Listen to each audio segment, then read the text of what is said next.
All right, guys. So today we're looking at chapter 3. This is going to be covering client screening and client assessments. So this, in terms of like sort of a vibe, will feel somewhat similar to some of our other assessment classes. Like ideally, whenever we're talking about like assessing anybody, we are breaking down, how we gather information about our clients. That's our primary goal here, right? We can't solve anybody's problems unless we sort of know a little bit about like what's going on.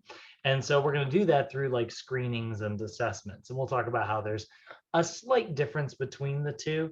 But what you can see here, like today, as we're kind of going through it, two widely known approaches to understand our clients are going to be through assessing where our client is in like the stages of change model, but also screening our clients in order to have like a pretty rich understanding of like how they think and how they behave. So they kind of have a little bit of a different purpose, a screening versus an assessment. Screening is really like where you really are just trying to get like a super clear picture of how your client thinks about certain things and how they behave in their general life, right? It's like, it's going to help us understand a little bit of their personality. Whereas like assessments are where we are sort of assessing a little bit about like how an individual, or where an individual is in terms of like maybe being able to effectively change, or their readiness for change, or where they're at in terms of like being able to sort of work across like different, like what tools might be best for this individual person. So screenings and assessments, very large part of the coaching process. They help us determine a very clear picture of how people think and how they behave, which will allow us to develop, to determine which interventions we are going to use and which strategies are going to be most effective. So in the same way that like, if I were assessing a client, if I've got to choose between doing, like let's say body weight squats, if I've got to choose between doing like this exercise here, which is really good, and we can see like all the variations, right? We can see like, here's a prisoner squat. Here's like a, squat with like a very light bar overhead. So he's practicing like getting into like a landing, like a jerk position, or a snatch position rather. Maybe there's squat jumps where people do it like explosively. If I'm trying to determine which of these is going to be the best version of an exercise, I need to know about like where my client is starting, right? Same thing is true of like what stretches to give my client. Should I give my client like a lat stretch? Should I give them a hamstring stretch? It's all going to be based on their posture. And their level of balance and things like that. So squat jumps, or maybe a pistol friggin' squat, which that takes a crazy amount of mobility and balance and core strength and stuff. There's a lot of different versions of squats out there. And I can use any of them or all of them or whatever. It just depends on like where my client is. If I got a brand new client who's never exercised a day in their life, and I perform like a fitness assessment on them, and it turns out they have like the strongest legs ever, and they've got great core strength and great balance somehow, even though they've never exercised before.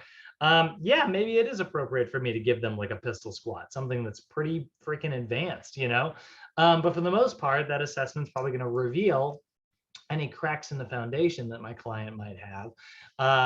And that's going to reveal a little bit about like, where they are currently at, so that I can, write a program that's fitting to them. And that way we don't end up giving, LeBron James the same workout that we're going to give my 85-year-old grandmother, like they're going to get two different workouts. So, the same thing is, that's why we do fitness assessments. Well, the same thing is true when it comes to psychological profiling, right? The same thing is true when it comes to our behavior change assessments or our behavior change screenings. So taking a look at the two different definitions here, an assessment is the process by which wellness professionals are going to understand our clients and gather adequate data in order to formulate, and you'll notice this word right here, diagnoses. Now, again, I need to be really clear here. In order for us to stay in our scope of practice, one thing that we super do not do is we do not diagnose stuff.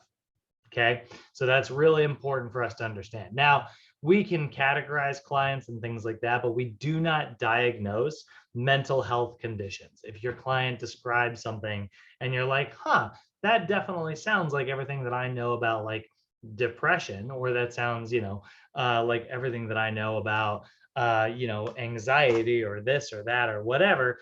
Yeah, you could have those feelings and you could maybe even express that to your client, as long as you said something like, hey, like the symptoms that you're describing sound somewhat similar to depression.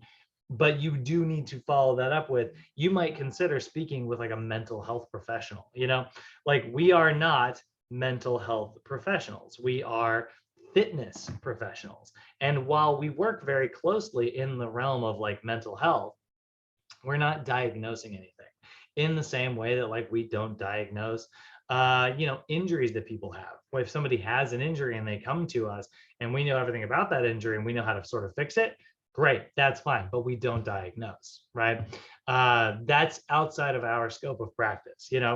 Now again, if somebody comes to you and they're like, hey, my leg is no longer attached to the rest of my body, like, what does that mean? It's pretty obvious. That's like, well, your leg was chopped off, yeah, like, you're probably not going to get in trouble for saying something like that. But ideally, if you're being really careful and you're being overly overcautious, you might say, ooh, yeah, that does look like a chopped off leg. You should see a doctor about that.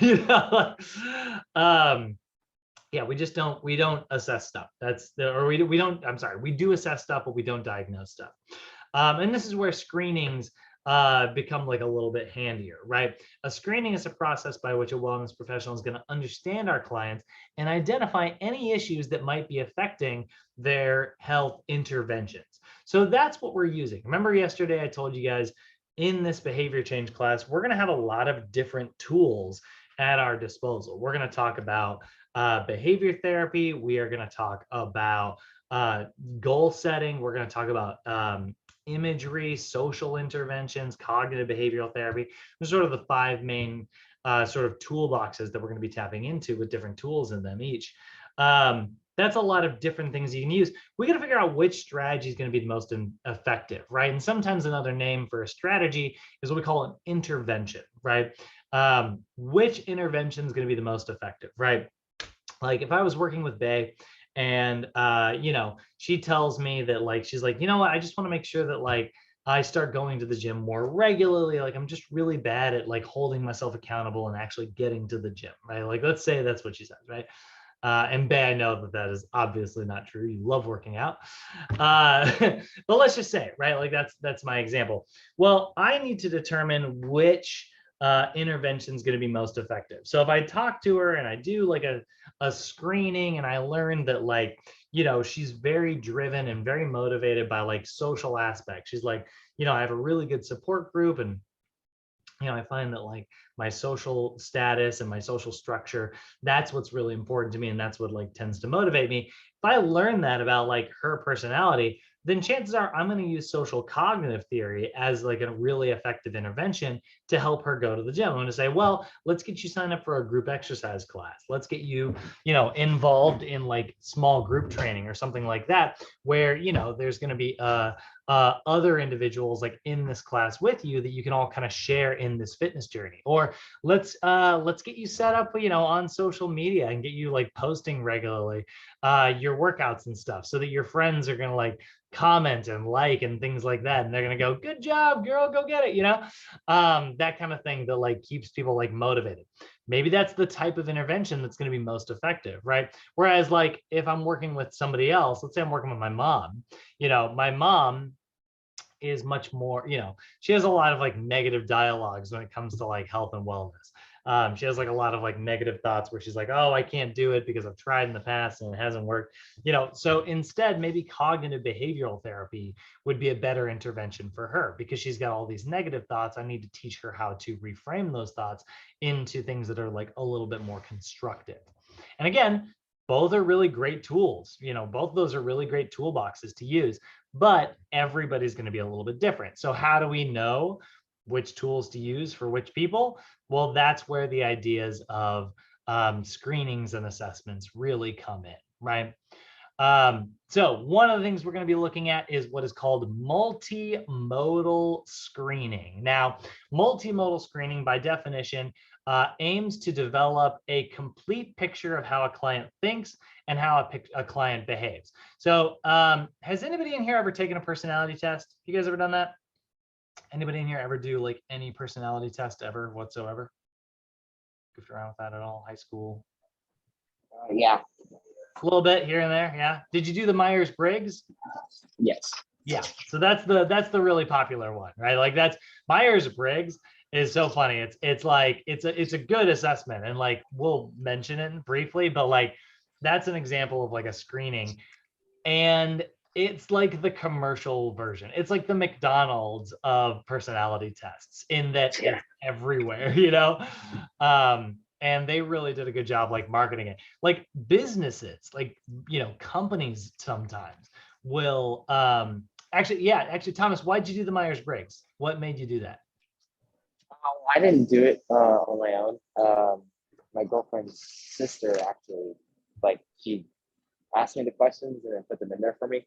Okay. Because she was just curious what I would get. Okay, yeah, so it's kind of a social thing. So okay, so that's still great. But you know, like, yeah, there's different versions of them out there. There's a lot of different personality tests out there. Myers-Briggs, there are companies that will actually like have you do it as part of the interview process to see if you have the personality type that is going to kind of fit into that company. It's pretty wild, you know. And so multimodal screening is very similar to something like the Myers-Briggs, or, you know, I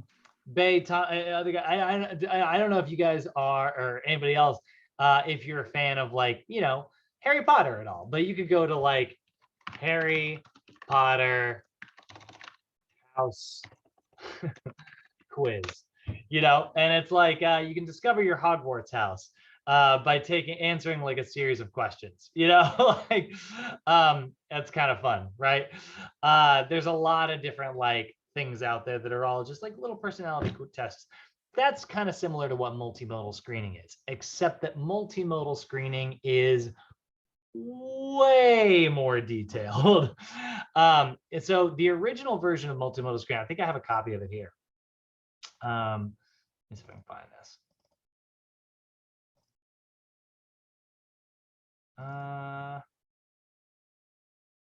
Is it in the handouts?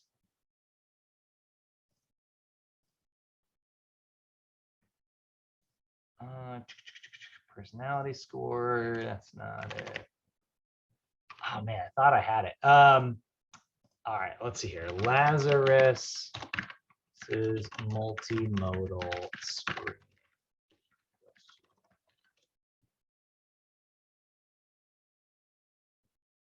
Let me see if I can find this darn thing. This will blow you guys' minds when I find it. Is this it? That's a document.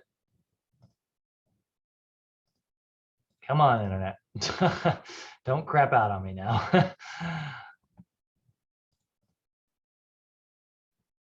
Oh my God, why is that not downloading?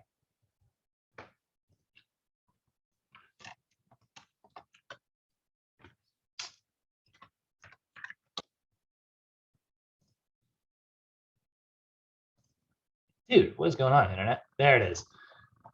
Is this the original version? No, it is not. Great. All right, one more. Try one more time. If I don't find it, we're moving on. Nope, that's not it either. I don't think so. Nope. Unamas. Oh, there it is. All right. So check this out. This is the multimodal screening. This is a freaking 14-page questionnaire. Look at this nonsense. It's huge. So this is the original version created by Arnold and Clifford Lazarus. That's why it's called Lazarus's multimodal screening. And you will notice, you know, it's got all the normal stuff at the top, right? Name, date, address, telephone number, contact information. And then like a little bit about like what's your marital status? Where do you live? Do you live in a house, an apartment? With whom do you live? Like roommates, a spouse, your children? What sort of work are you doing? And then Does your present work satisfy you? If no, please explain. What kind of jobs have you held in the past? So there's a little bit of like general information. That's not even really getting into it just yet. Then we're going to break down your personal and social history. So it's like, give a description of your father's personality or attitude towards you. It's like, oh, that's pretty deep, pretty in depth, right? Give a description of your mother's personality and attitudes towards you, right? So we move down to that. And then, do you confide in your folks? What are your scholastic strengths? What are your scholastic weaknesses? And then, like, what about presenting problems? On a scale of on the scale below, please estimate the severity of your problems. They're mildly upsetting or totally incapacitating, right? Anyway, huge things. And that's not even really getting into what the multimodal screening is actually trying to identify. We get through all of that until we get to this section here. And this is starting on page 6. You're going to ask questions about behaviors. Check any of the following behaviors that often apply to you. So like phobic avoidances, crying, insomnia, can't keep a job, compulsion, smoke, withdrawal, nervous ties, work too hard, procrastination. Ooh, that one's a big check mark for me. So there's behaviors, right? Then feelings, physical sensations, thoughts, interpersonal relationships, and then a sort of structural profile like biological things here at the end. So that is a whole bunch of freaking questions, right? And the idea behind multimodal screening is that is going to give us insight into that thing that I mentioned yesterday, which is called your basic ID or your basic ID, right? And it is information about your client's behaviors, information about how they are affected by things emotionally, information about how they are affected by things physically, information about how what kind of images they tend to conjure up. Like, when you see something in your head, like, I don't know about you guys, but like I get anxious, I get like not anxious, but I get like I have a bad temper when I drive. And so like when I think of like going downtown, I get like a little anxious about it because I'm just like, man, I know I'm gonna lose my temper when I'm driving downtown because I always lose my temper when I'm driving downtown. The imagery that I conjure up is just negative imagery. Negative association with just even thinking about having to drive downtown. Cognition, do you have negative thoughts or do you have positive thoughts? How do you think about things? Are you logical or are you more emotional? Interpersonal relationships, like, do you have a strong support system or a weak support system? What are your drugs and biology? What types of like, biologic factors are maybe affecting how you think and approach things, right? And so if you have a really clear understanding about all of this about your client, it will give you very clear interventions about how they think. Now, obviously, if you were to give your client a questionnaire like this during a training session, it would be so much of it, it'd be very personal information. There's information in here about like, how do you feel about sex? And like, do you feel loved like in your relationships? There's like some pretty personal freaking questions in here. We do not need to dive in that much, but we are going to take the principles associated from multimodal screening and sort of modify them in ways that are going to help us as personal trainers. And that will help us determine, where your client is and whether or not they are ready for actual change. So one of the other things that we're going to be looking at, in addition to multimodal screening, even though we're not getting as in depth about multimodal screening as other people, we are also going to be looking at the trans-theoretical model of change. And this is based on, we call it Prochaska's trans-theoretical model of change. More commonly, we're going to call this the stages of change. And what this is it's an assessment that determines whether or not your client is actually ready for change. Because here's the thing, not everybody's ready.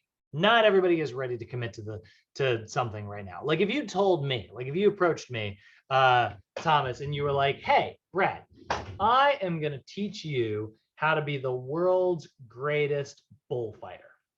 And I'd be like, what? And I was like, yep, we're going to train you how to be a bullfighter. You're going to make a new career. That's going to be your career.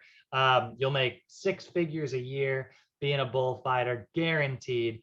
But you're going to have to commit the next 6 months to living in this monastery where we're going to teach you how to do it. And you're going to have to travel. You're going to have to give up 6 months of your life. Are you ready? We're getting on the plane in the next 5 minutes, right? Now, all of that actually sounds pretty good. It's like, hey man, like a 6-month commitment to like earn 6 figures for the rest of my life. That sounds great. But I'm like listening to it. I'm like, like I've got some things going on in my life right now. I got some other stuff that I'm working on. I just don't know if I'm really ready to commit to something like this, right?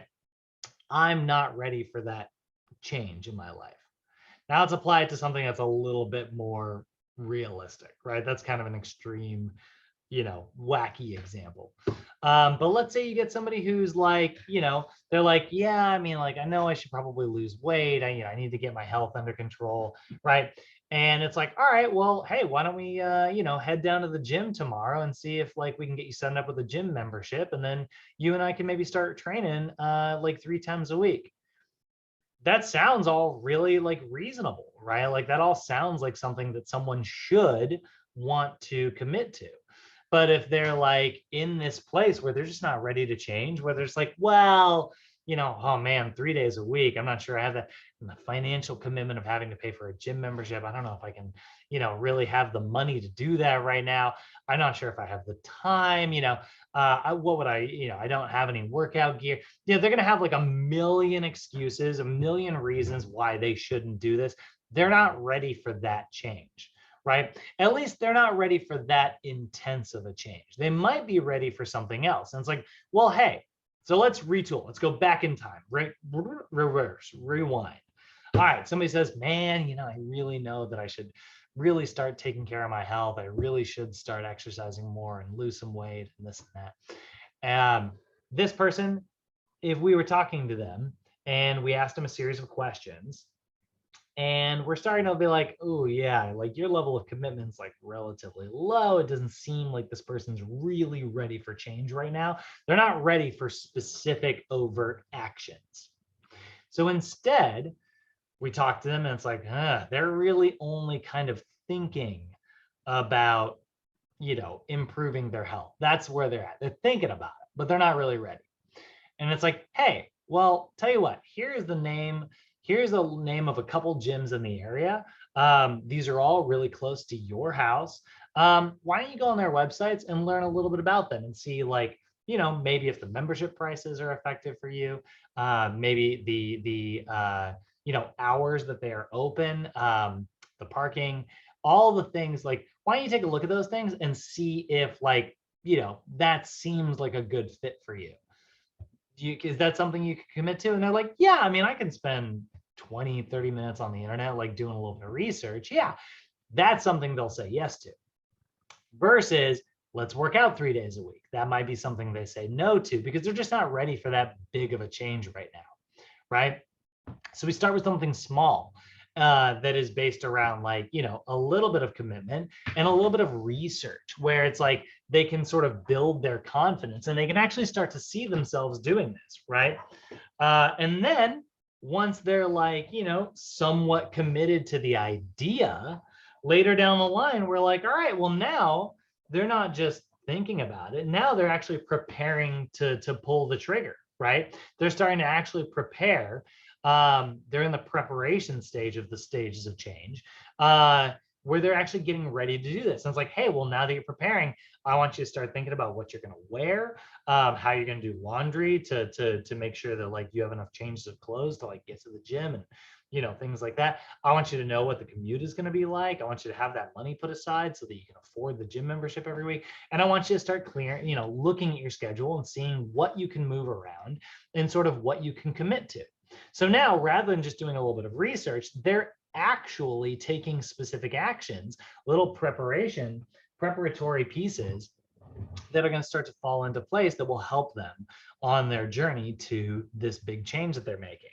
And then once they're in the preparation stage and they've done that, and now they're maybe ready for the action stage of change, where it's like, hey, let's head down to the gym. Let's see if we can, do this a couple times. And eventually those actions become like a habit. And once it becomes like a habit, well, now they're starting to maintain that habit and they're in the maintenance stage of change. So that's how we slowly push somebody through something. And one of the reasons why it's so important to make sure that you are assessing where they are in the stages of change. So that's what we're looking at today. We're looking at multimodal screening to understand how people think and behave about things, and then how to assess them where they are in the stages of change so that we know which tools are going to be most effective for our clients. So again, we're kind of going back here. The definition of an assessment. It's a process by which we are going to understand our clients in order to formulate a diagnosis, which again, we do not diagnose any mental health conditions, but we do, fitness professionals are not therapists and therefore do not diagnose in relation to mental health. But there's no reason we couldn't assess where our client is in the stage of change. If I diagnosed someone as a preparer, right? They're in the preparation stage of change versus somebody who's in the pre-contemplation stage of change. Yeah, I'm, assessing someone, but I'm not necessarily like diagnosing a medical condition. Those are two very different things. And then screenings are processes by which we are going to identify how our client thinks, feels, and behaves about things.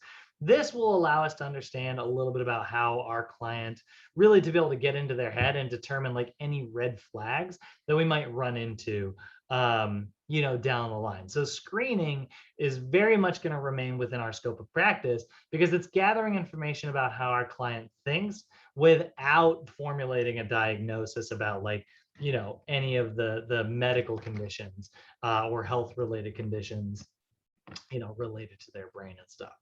So, I have the freaking link right here. Good job, me from the past. That would have pulled up. Oh, actually, it's a totally different one. So, looking at Lazarus's multimodal screening, guys, it's a little bit too much information. But again, we do want to kind of break this down. We do want to know a little bit about what our clients' behaviors are. How do they act in certain situations?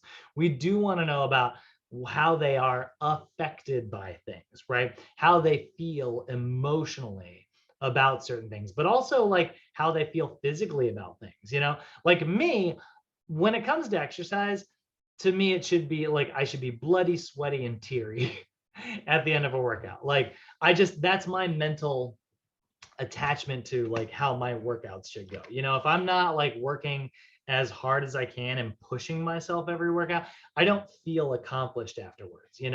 I want to feel worn out. Whereas like some people, it's like exercise is sort of a relaxing part of their day where they're releasing some frustrations and stuff. It's a little bit different, right? And that's okay. I'm not saying one of those is better than the other. We just want to know a little bit about like what our client is motivated by, like what they, sort of how they think about things, how they feel about things, right? So how they feel physically, how they feel emotionally, what kind of imagery they're conjuring up, how they're visualizing things. What are their thoughts? What are their internal dialogues? Are they a positive person? Are they optimistic? Are they negative? Are they pessimistic? What their interpersonal relationships are. And then, like I said, any drugs and biology, like any, what their health status is. If they have like aches and pains that are affecting how they feel about things like physically, that's going to play a role in determining what types of exercises we do, right? So really the big thing here, having an understanding of these aspects of an individual's personality helps us determine which interventions are going to be most effective. So like I said, there's your basic id mnemonic device, right? Lot of freaking pieces to it. And, this original questionnaire, yeah, if you would ask somebody this, you're going to understand everything there is to know about their freaking personality. But it's a little bit too in-depth for us. It's a little bit more in-depth than we actually need. So in your BCS manual, there are actually some very good examples of some questions here. So if I open up chapter 3 here, and I kind of scroll down, you can see here's like some case study where we've asked a little bit about like general information about this client, Sarah, right? And so We asked a few questions about their related to her basic id, right? Wanted to figure out about like what her behaviors are, what her, how she is affected by things, what her sensations that she feels, what kind of imagery, right? And then we're going to ask her some questions about, maybe do like a weight control questionnaire and be like, what's most important to you when it comes to, a fitness routine? Is it weight loss or is it health? Like, what's most important to you? So we've got some example, like sort of questions here that we're going to ask. And that's where, we'll see this at the end here. But it's sort of a modified version that NASM has made, and they're going to call it the swim model. So we'll see that at the end. But, could you do the regular version? Sure. But me personally, guys, I think this is a much more effective version. This is a weight management questionnaire that I found on the internet that I've been using for years now. But you'll see, like, it's going to ask questions about like what their weight history is, what their family's idea of weight history is, and then like any previous attempts to lose weight, if they've ever followed like a specific dietary program or anything like that, any medications that they have taken or supplements.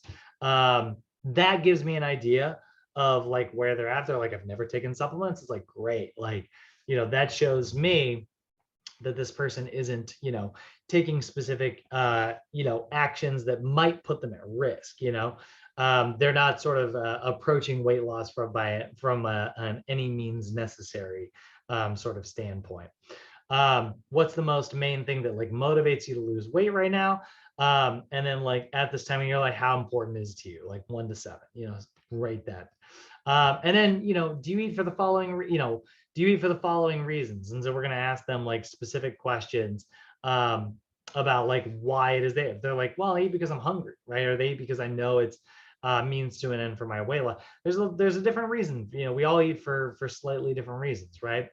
Do you compensate from overeating with the use of like laxatives or vomiting or excessive exercise? So we're looking for disordered eatings, right? Do you hide yourself while you're eating from others?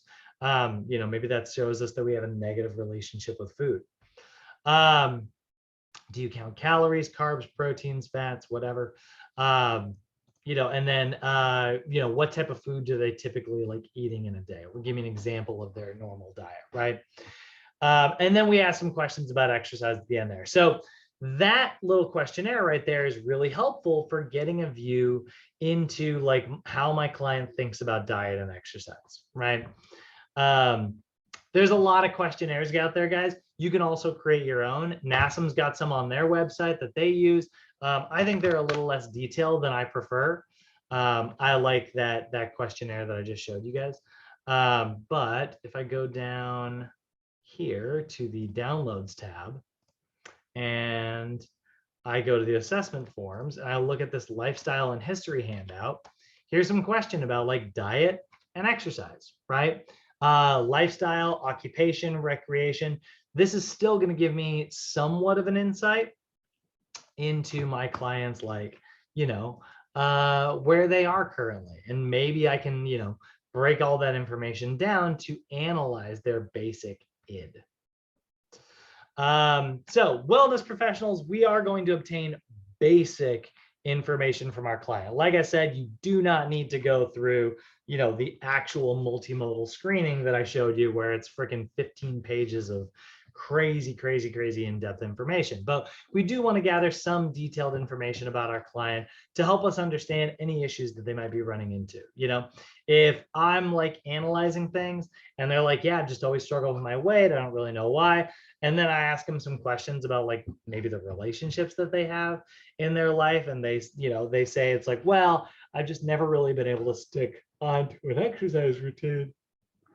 And it's like, well, why do you think that is? And they're like, I don't know, I can just never really find motivation. And then I look at their assessment form and I see that like, they are sort of a very social person. It's like they go out a couple times a week to hang out with people, and I start to notice that it's like, hey, it seems to me like, interpersonal relationships are really important to you. We might consider getting you enrolled in group exercise rather than personal training. And that's the kind of thing that's going to keep you coming back to the gym more often, because maybe you just need to have like a community. and other versions, right? There's a lot of other versions out there. So this is sort of what we're looking for. So we're dividing the original multimodal screening into the personal and social history, and then actually analyzing all of the pieces of that basic id. So the Lazarus method is sort of what came up with those original, like, basic id, those, let's see, 1, 2, 3, 4, 5, 6, 7 sort of aspects of someone's personality. Now, the stages of change model, Prochaska's trends theoretical model of change, is going to use specific stages of change to understand how individuals sort of process and go through change. Now, you can move through these changes really quickly, but guaranteed, if I ask you guys, I'm sure everybody in here, when you were thinking about becoming a trainer, right? When you're thinking about enrolling in any program that was going to get you to like obtain your personal training certification, I imagine you guys thought about it for a little while. Thomas, I think we talked about this. I think it was like last mod or maybe before, but it was like, you thought about, you did your research and then you thought about Sochi for a little while, and then you were like, well, maybe I'll do this, let's see how it works into my work schedule. Let's see what it looks like here, until eventually like you started to pull, you actually pulled the trigger and like, joined in, right? That is moving through the stages of change. You go from not thinking about changing to thinking about it, to actually doing a little bit of research and maybe preparing, to taking small specific actions. And then eventually those actions become like part of your normal routine, This is why we have class at the same time every single day, and we try to keep it pretty consistent. This is why we have homework go out on a very regular schedule, because that allows you to get into that maintenance of regularly doing things. So the stages of change model is, 1, 2, 3, 4, 5 different stages here that we are sort of pushing someone through to get them to make positive changes and maintain those positive behaviors for, a lifetime. And so it's going to start by pre-contemplation. Pre-contemplation is an individual who's in the pre-contemplation stage of change is somebody who does not intend to take any specific actions in the foreseeable future.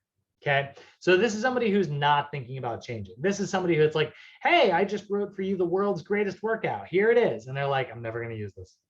Like, there's like, not interested. That's the stages of change. To be honest, guys, you're not going to see too many pre-contemplators. I mean, you might, like, let's say you have a client that you're working with and they're like, I'm here to exercise. And you're like, hey, have you thought about changing your diet at all? And they're like, no, right? Like, yeah, then you're going to see a pre-contemplator. But pre-contemplators are usually not walking through the doors of a gym because they aren't even thinking about like committing to something like this. So why the heck would they even show up, So pre-contemplators are fairly rare for us to see in the wild, but this is an individual who does not exercise and they do not intend to change within the next 6 months. That right there, that 6 month sort of deadline is one of the ways to identify where someone is in the stage of change. So a lot of times you'll get homework questions, you'll get test questions that are like, Sally,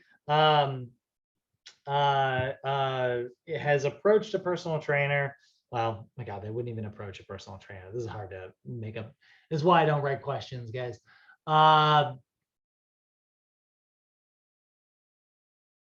Jenny is working with a new client, Sally, to change her diet. And she asks her whether or not she thinks she's going to make any specific overt changes within the next 6 months. And she says no. Which stage of change is Sally in? And we would say, oh, she's not intending to change within the next 6 months. That means that she is a pre-contemplator. Okay. Oftentimes, guys, the reason people who are pre-contemplators is because they're just unaware of the consequences of their behaviors. Like pre-contemplators are the people who have no intention of changing because they don't know that it's bad for them. I was very much a pre-contemplator when it came to like putting money aside in my savings because I was like, no, there's no way that I can like, commit to that. I just, I live paycheck to paycheck. There's no way that I could like change my finances in such a way that I could effectively like save a specific amount of money every month. But it turns out that's not true. I'm actually pretty darn good at saving and I can live below my means. I just needed to learn a little bit about how to do it. So the more I started thinking about it and the more I started like seeing things, the more I started realizing like, oh, I actually can do this. So I started to move out of the pre-contemplation stage into the contemplation stage where I did start thinking about changing. So contemplators are individuals who do intend to make a change within the next 6 months, right? So they do not intend to change within 6 months if they're a pre-contemplator, but they do intend to make a change within the next 6 months if they are a contemplator. They're like, all right, I'm not ready to do this tomorrow, but I could see myself doing this sometimes within the next 6 months. These are people who are aware of the pros and cons. They're like, oof, I do think it's going to be difficult, right? They know the cons, but they're like, but I still believe that I can do this. And I think I can. And therefore, I'm going to do it sometime soon. I'm not ready to do it right now. That's a contemplator. Okay. They're often aware of the pros and cons, and they're thinking about becoming more active. Okay. Sometime within the next 6 months. Now, this is where a lot of people will get stuck. Sometimes you will see what is known as chronic contemplation, where people are like, all right, I'm going to do this. I'm going to do this. I'm going to do this. And they really do intend to do it. But then 6 months comes and goes and it doesn't happen. I feel like you can always see this if anybody in here has ever gone bungee jumping and you see that person who's like, okay, let's do this. And then they don't jump. That's a chronic contemplator. So chronic contemplation is sort of a symptom of getting stuck in that. And that is something we are definitely trying to avoid. We don't want to experience chronic contemplation. We want to get somebody to move from contemplation into preparation. Okay. And preparation is an individual who does intend to take action sometime within the immediate future. So preparers are usually people who are planning on taking action sometime within the next 30 days. Okay. So that's our timeline for a preparer. It's not 6 months away. It is happening sometime this month, right? People who are in the stages of change are maybe occasionally exercising, but they may even go to the gym every now and then, but they're not going regularly. They intend to go regularly sometime within the next 30 days. I always think of preparers when I think of like New Year's resolutions, right? People always start thinking about their New Year's resolutions like in December, and then like they're like, I'm going to pull the trigger January 1st, right? That is someone who is in the preparation stage. They're like, I'm going to quit smoking January 1st, that's somebody who's in the preparation stage. Oftentimes, these are people who have like a plan of action.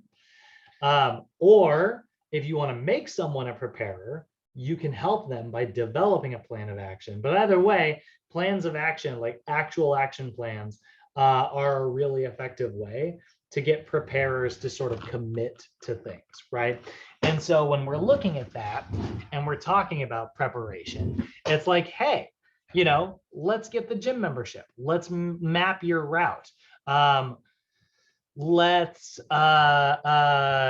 get your program laid out. Let's talk about your diet and see if we can structure that. This is where they're getting all the pieces in line so that they can go on autopilot once they start taking action in the next stage of change. So the action stage these are individuals who have actually made specific changes, but they have not yet maintained it for a 6-month period. So they're in the action stage, not the maintenance stage. Maintenance is like, it's a habit, it's a routine, you're doing it, and you're doing it without really having to think about it. It's becoming automatic. But the action stage is someone who has started doing something, but it's not necessarily a habit just yet, right? So not all behavior modification counts as action. This is somebody who's at risk of falling back into old bad habits, or we call that lapsing or relapsing. Lapsing is like a temporary misstep. Relapsing is falling back into old habits, right?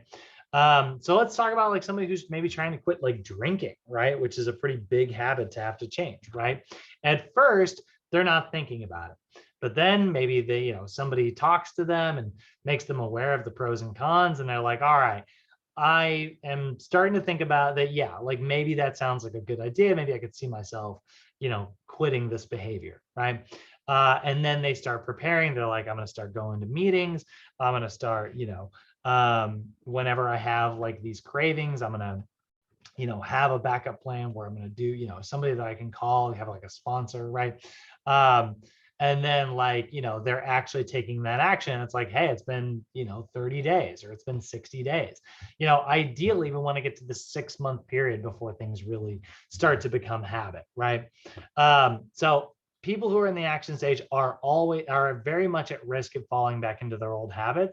And this is where us as the trainer, honestly, what we do is we try to give them something bigger to focus on. We try to give them something that is actually a little bit more intense. We try to get them to the next level. It's like, hey, guess what? You mastered the squats. Let's try a squat jump, or let's try a weighted squat. That's where we're starting to analyze things, and we really do start to push people forward. That way, if they're so focused on changing for the next thing, they're not going to fall back into the old things, right? They're moving down the road. And eventually, they're going to end up in maintenance. Maintenance are people who have actually made specific changes, and now they're just working to prevent that relapse. They have maintained a healthy change for at least 6 months, right? So they've actually maintained this for quite some time.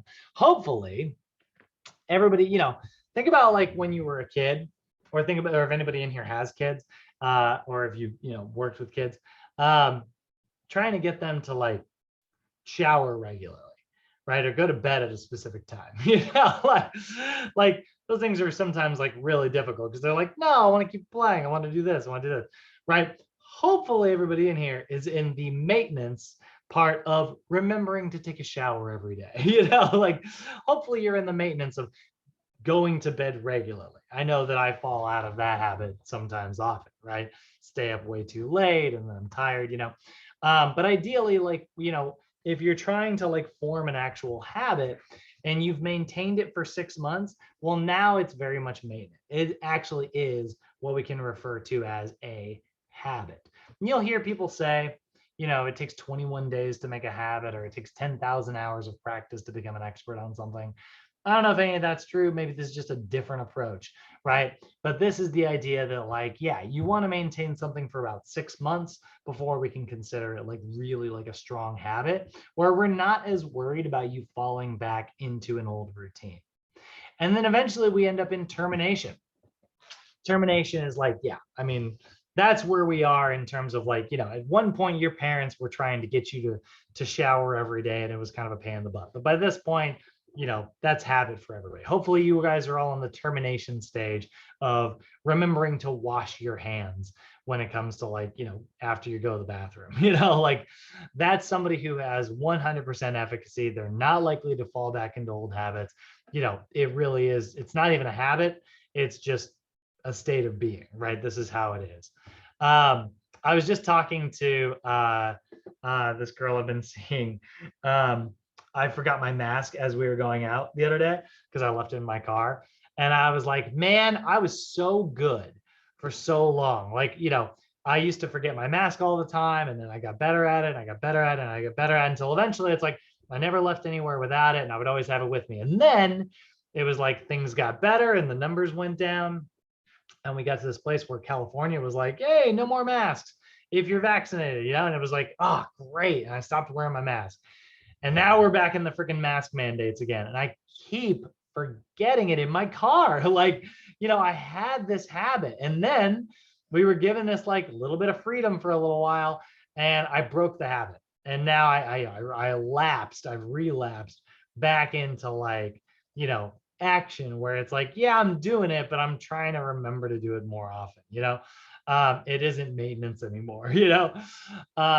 So that's kind of the stages of change model. That's sort of how we're analyzing things. So here's the thing, guys. Now, it should be noted, you know, no single theory can account for how complex it is to actually analyze behavior change. Behavior change is way more complicated than just looking at this and being like, oh, you're a prepper. You know, you're in the preparation stage. We got to do this to move you forward. But these are general tools that could help you with working with a client, you know. And one of the biggest problems that people run into, remember, this is, I told you I was going to tell you this, I was going to say this sentence. The problem with most exercise programs is that it relies on the assumption that everybody is ready to make a big overt change in their life. And that's just simply not true. Not everybody is ready to commit, you know, like, again, I want to make six figures, but if you told me that I've got to commit 6 months of my life, I just started seeing this new person in my life. I've got holidays coming up where my parents are going to come down and visit soon. I've got trips that I want to take. I've got financial commitments. Like I want to buy a house in January. You know, like I've got all these plans in my life. I am not ready to commit to something like that right now. Right. And if you were just like saying, yeah, you know, this is a plan, that's what a lot of exercise programs like make. It's like, this is the world's greatest program. I wrote the world's greatest program. Why doesn't everybody want to do this? And the answer is not everybody's ready right now. So we need to figure out where they are so we can push them through the stages. Hopefully it doesn't take 6 months, you know. Hopefully we can get somebody to move through the stages pretty quickly in a matter of, you know, minutes, hours, or days, you know. If we can make that happen, that means that they're going to be much more open to change. And we can, you know, actually match specific processes or specific interventions with whatever stage our client happens to be in. So, you know, we're definitely trying to like maximize efficacy here by, you know, matching the appropriate tools to the appropriate client. Again, if you got a brand new client who's not ready for like dynamic stretches, well, start them on static stretches, you know. Everybody's going to be a little bit different depending on like where they are. And this is why NASA has created a slightly different model where we've taken the idea of like multimodal screening and sort of attached it to the ideas of like the stages of change, right? So we're going to use the stages of change to figure out which processes are going to be right to move our clients forward. What processes are going to facilitate that change? We're going to match the right intervention with the right client. You know, writing out somebody a workout and a specific like action plan or something might be effective for some people, but maybe not for everybody, right? So instead, we're going to ask our client, you know, are they ready to engage in regular exercise? So I asked them to like commit to 5 days a week right now. How likely are you to say yes? Right? That's what we're going to assess. Or if I asked you to cut out all sugar right now, how likely are you to say yes? If I asked you to meditate for 10 minutes a day, how likely are you to say yes? If I asked you to throw all those cigarettes away and not smoke up another cigarette ever again, how likely? You know, we're going to evaluate all, you know, those are all very, very common versions of this. And if some people are like, well, when it comes to exercise, I'm already going 4 days a week. So yeah, I could see myself doing that very easily. But, you know, I love my Oreos, you know, like if they're just not ready to commit to healthy eating right now, that's okay. We just need to figure out like how to get them there. So best way to analyze this, guys, is to look at the timelines. This is also the best way to like answer test questions. They will often give you like dates and timelines. In fact, if I pull up homework 1 here, scrolling down. Oh. Aha. Samuel wants to start training for a marathon. He hires a coach to help him with his training. So that's a specific action to take. After training for a few weeks, his coach helps him review the options generated. So, oh shoot, actually, this is the wrong. Sorry, there's another thing that we're going to look at. There's also the Oscar model of change. Oops. We're going to see that in just a second. So that's actually a little bit different. But when we're looking at the stages of change, we're trying to analyze, like, that person took specific actions. Therefore, it is clear that they are ready for, making specific little tiny changes, right? They are in the action stage. How close are they to making like bigger changes? How close are they to maintenance? We would say Samuel is definitely in action if we're looking at it from the stages of change model. Now, let's take a look at NASM's SWIM model. So SWIM's a little bit different. SWIM is where we're taking the ideas of multimodal screening and we are attaching it to the specific stages of change here, right?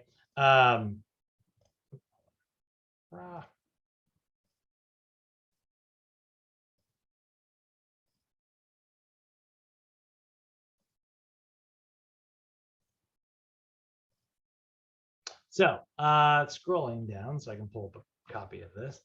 Where is it? Where is it? Where is it? There it is. So here's NASM's SWIM model. I know that's really low res there, but so this is sort of NASM putting the ideas of multimodal screening and the stages of change together. So when it comes to the basic id, we don't necessarily need all of that information. Remember, that's like behavior, effects, sensations, imagery. It's a lot of stuff. The ones that are most applicable to us are the interpersonal relationships are absolutely huge. Understanding what kind of images people conjure up is also going to be big.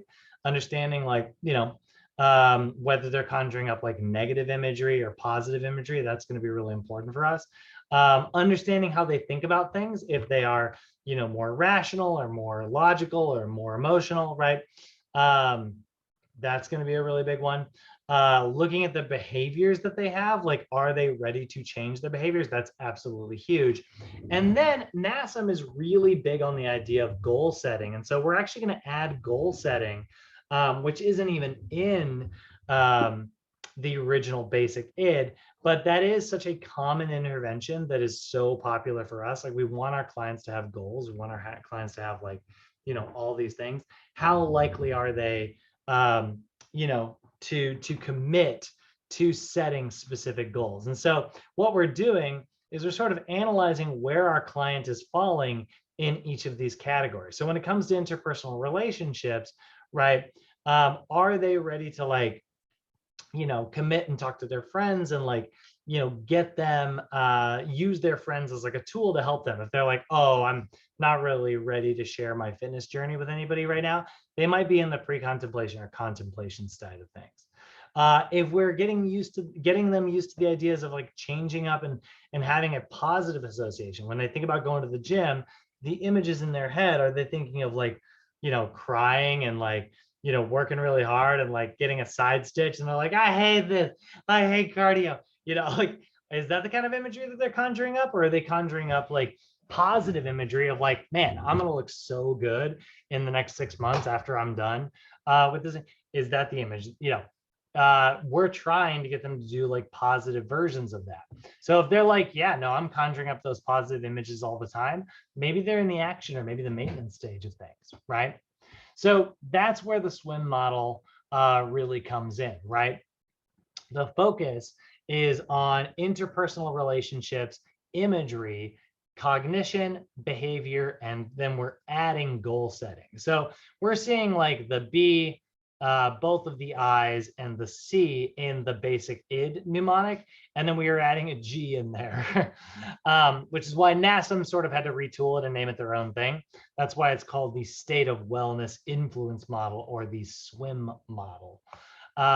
So when using the SWIM model, you are going to want to determine which stage of change an individual is in and how they are thinking within that stage. So an individual might have already developed interpersonal relationships, which could help them move forward. And that could be, this could be related to action or maybe preparation, right? Maybe they've generated a list of people that they're going to reach out to and share their fitness journey with, right? That's somebody who's, like, if they've reached, if they've generated a list, they're in preparation. If they've actually reached out to those people, they're in the action stage, right? But that same individual could have negative thoughts about exercise. They could still say, well, I hate exercising, right? Like, and so maybe they're not in a place necessarily to have positive imagery about exercise, and that's okay. You know, they're still very much in the contemplative stage of things. But that's where it's like, all right, well, I want you to start thinking about like, what are the positive things that you enjoy about going to the gym? And, you know, I want you to start thinking about like drawing those positive associations. Did you guys ever see this? This is like it's like a meme that I saw randomly post on Reddit. But guy dresses up at the gym.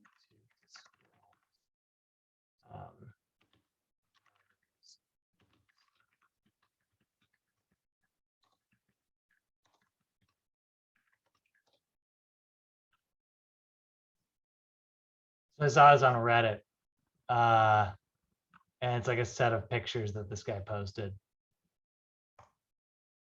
And I'm not saying you have to do something like this for your client. Why is this not loading? What are you doing, Reddit?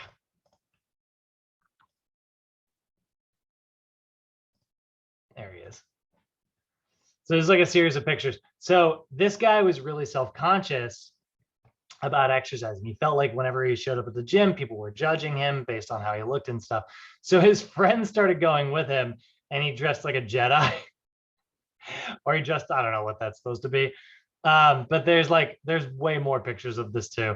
But this guy started dressing up in all of these goofy outfits to encourage his friend to exercise regularly. And by dressing up in those goofy outfits, he would draw all the weird negative attention onto himself. And I was like, what a great freaking friend, you know? I'm not saying you have to do anything like that for your clients, but being able to like specifically analyze where your client is at and how likely and ready they are for specific changes is absolutely going to help you be the best trainer that you can, right? Really quickly, I do want to break down, just because I mentioned the Oscar model of change earlier. So there it is. So looking at the Oscar model of change, this is another thing that we sort of want to look at. This is something you're going to see like a brief question about in your homework there. But the Oscar model of change is also part of the coaching process, where we are looking at like, you know, as a coach, we want to determine what the overall outcome is going to be, right? Ask your client these questions. What would you like to achieve from today's session? What do you want to achieve long-term? And what does long-term success look like? And how would that be different than where you are right now? If you ask those questions, you're going to get a very, very clear idea of what your client's overall destination wants to be. Then let's ask some questions about getting clarity of like where your client's current situation is, right? What's making, and you know, this an issue? Ideally, where would you like to be with this? What are your thoughts and feelings around this issue? What's your current situation? It's like, well, my current situation is I'm unhappy about how I look, or I'm unhappy about how I perform, or how I feel. Okay, great. You know, what makes that an issue? Like, why is that? Why do you feel that way? And that's like, you know, well, the feelings, it's like I feel really bad about myself based on, you know, maybe how I look, right? Okay, cool. That's our current situation. So now we take a look at what is called choices and consequences, right?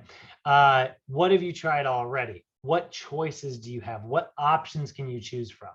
It's like, you know, you can determine to go to like this gym or that gym. You could do, you know, high reps workouts or low rep workouts. You could do lots of cardio, very little cardio. What choices, what have you tried so far? Is it working? Based on your current situation, it's like, well, I've tried doing loads and loads and loads of cardio. And it's like, all right, well, you've tried loads of cardio. Earlier, you told me your situation is that you're not happy with where you're at. So let's start drawing some conclusions here. Is the cardio working? And they're like, no, I don't think it is. And it's like, okay, well, let's take a look and see if like strength training might put on some muscle and have bigger positive benefits. Or maybe we need to talk about your diet, right? Maybe you're doing all this cardio and then you're end up, overeating later because your body is making up for this lack of calories. And then we'll look at like actions. This is like the detailed plan. What actions are we going to take? On a scale of 1 to 10, how willing are you likely to like take these specific actions? What's the first step? Who are you going to do it? When are you going to do it? And with whom, right? What's possibly going to get in the way? So we're going to lay out all of the actions that our client can possibly make. And that's going to have really positive benefits. And then we're going to work with our clients to determine how you and them are going to review their progress. Be like, all right, when we sit down, what are we going to do? What does success actually mean? How do I know you've made progress? How do we know that you're succeeding in meeting your goal? What actions have they taken and how far will they take in order to move towards those outcomes? So that's the Oscar model of change. Outcome, which is the destination of the goal. Situation, which is the starting point. Choices and consequences, which is giving your client options. Actions, which is the plan of action and how you're going to actually do things. And then make sure you're always constantly reviewing things. That is stuff that we are going to basically dive into as we move through the rest of this class. So starting tomorrow, now that you've got a little bit of general information about like what a coach is, and you got a little bit of general information about how we gather information, now we're going to start sort of matching the best tools out there for each individual client. So we're going to start matching like tools with whatever client they are most appropriate for, right? If I got a really negative client, positive self-talk is going to be really huge. If I got a really positive client, that's not going to be, that's not going to improve for them because they're already really positive, right? If I got a client who is super organized, great. Then a detailed action plan might not be the best tool effective, might not be very effective. But if I got a client who's really chaotic and scattered and they have no idea what they're doing, a specific action plan could have some really positive benefits. So that's what we're going to do over the next, 6 days. We're going to look at goal setting tomorrow. That's going to be our first one. One of my favorite ways to really break down interventions for our clients. But like I said, guys, it was a little bit of a shorter one today. This class is a little bit awkwardly timed. It doesn't really time out quite as well as the workload is not evenly distributed, but hopefully you guys feel like it'll be like a little mini vacation. You got a little bit of time to yourself. You can read through chapters. If you haven't had a chance to read chapters 1 and 2, make sure you go back and read those. Ideally, you will have read chapter 3 by today. And then homework 1 goes out today, guys. I got a thumbs up from Bay. Thomas, you guys got any questions? Bay's feeling good. How are the Thomases? Feeling good, thank you. Feeling good. You guys are both doing good. All right. I don't normally get to have like people who have the same first name in class very often, so it's very fun for me. All right. Well, heck, guys, I know, like I said, it's a little early today, but hopefully you feel motivated to, you get an extra 30 minutes here. Read through chapter 3. It should only take, a little while. It doesn't, they should move fast. You can read them on your phone. Email will go out later today. So if you're like an email person, you can get that attachment later tonight. But it is up on Canvas. If you go to Canvas, guys, you can always, all you got to do is click that little download button. It's the little downward arrow. Click in day 2 here, and you just click this little button right here, and that will download it to your phone, and you can read chapter 3. It's right here. Or even just go through the PowerPoints again. If you're like, I want to do all my reading on the weekend, go through the PowerPoint. I'm good with that. All right, ladies and gents,